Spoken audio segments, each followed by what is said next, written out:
Hello. Resilience. I would want to spend a few minutes on resilience today. I have a question. What do you do as a leader to service the personal resilience of the people in your organization? Let's think about this.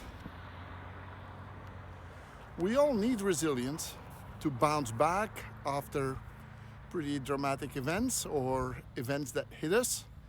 As we're having now with the pandemic, a lot of people get hit by people in the hospital or all kinds of things, even economically. So we need resilience. And sometimes we're hit that hard that we even need support from other people to get our resilience back on a serious level. And a lot of times I go to Villa Samson at the University Hospital in Brussels, where in Villa Samson we take care of sick children, and with our dogs we try to make them forget a little bit their misery and their pain.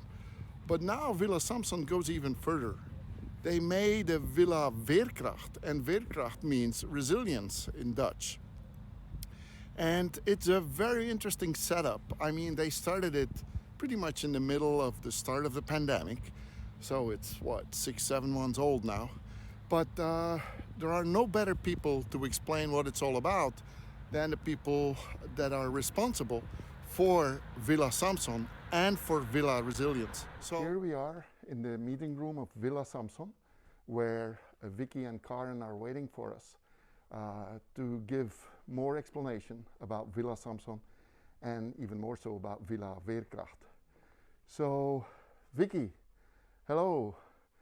Thanks for taking some time to talk with us, especially about Villa Veerkracht, about Villa Resilience. I'm a volunteer together with my wife, with our 2 dogs. I come here and it's always for the well-being of sick children. But I understand that now you guys are doing much more, even for all the people working in the hospital. And please introduce that, and how did it all happen? Hello Bernard, glad to see you again after such a long time. In fact, it all started around March the 18th when the country went in full lockdown. So we got the orders that we couldn't get patients anymore into Villa Samson to spend time with the animals, and we decided to close Villa Samson. But immediately an opportunity arose, because normally we take care of the emotional and psychological well-being of patients.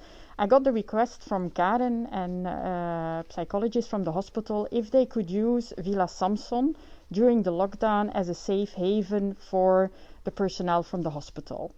For me, that was like a complete joy, because Villa Samson had to close, but we had something else that we could do that was extremely important during the lockdown. So that's where it all started. And now, 9 months later, we are still supporting the people, the personnel from the hospital. And I think it will continue for a little while more. So Karen, maybe you can explain, given that you've been doing it already for 9 months, what exactly are we doing in Villa Resilience? Now, to be very clear, Villa Resilience is Villa Resilience at Villa Samson, because we continue now in the second lockdown to have little children coming to Villa Samson to spend time with their animal or our therapeutic animals, and also the people from the psychiatric ward are still coming on a weekly basis. Karen. Thank you. So hi, I'm Karen. I'm a physician, and I normally work here in the hospital as the one who is known about the medical data, finances, management of the hospital. But 15 years ago I was a forensic pathologist, and then the big tsunami came, and Interpol and the disaster victim identification team asked me to go with them to do the post-mortem identification of the victims over there. So I worked there for a couple of weeks. When I returned, there was something wrong with me. It took me years to find out what it was, and I had a complex post-traumatic stress syndrome related to my work over there. So then I knew what I had, but then the second quest came in how to work with it, how to really learn what my anxiety attacks were about and how to work with them.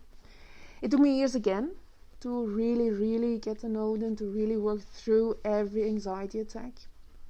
And then when the first lockdown came, my team, who was working here in the hospital, was fully placed on homework. So I was at home for 2 days, and then I had the same feeling like, okay, the stress is the same stress I had when I was working in Thailand. So I just wrote an email to our CEO and just saying like, we need to do something, because if we do not help people working in this toxic stress, we will have a lot of people going into burnouts, depression, post-traumatic stress syndromes like I did. And he just said, whatever you want to do, just go and do it. And then we had the opportunity here that Villa Samson was closed down for the patients, and then we just opened a safe haven here to the people to come in, to really relax, to tell their story, whatever the story is. It doesn't matter. It doesn't have to be related to COVID. And then really reground them. We let them feel their body again, feel their emotions, what's going on. Is this a new emotion? Is it an old one? How to deal with the emotions, how to talk about emotions, and just really put them in their power at the same moment. Wow.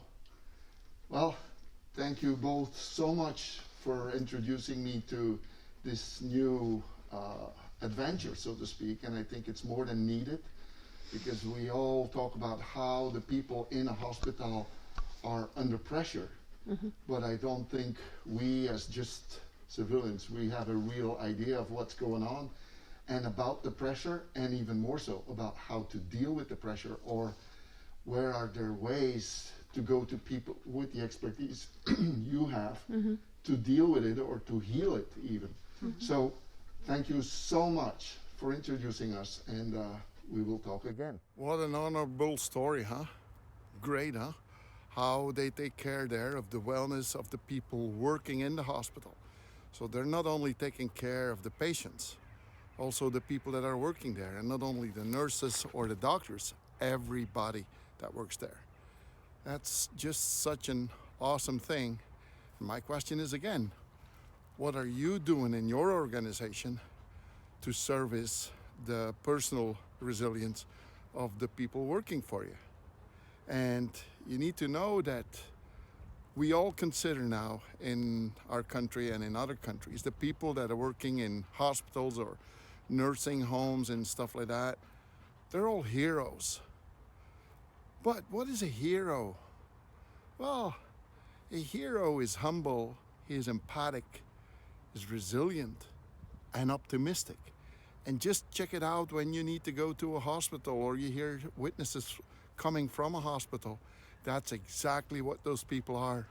And helping them to stay resilient is a great thing. And that's what they do at Villa Veerkracht, Villa Resilience. I love it. If you like this, please give me a thumbs up.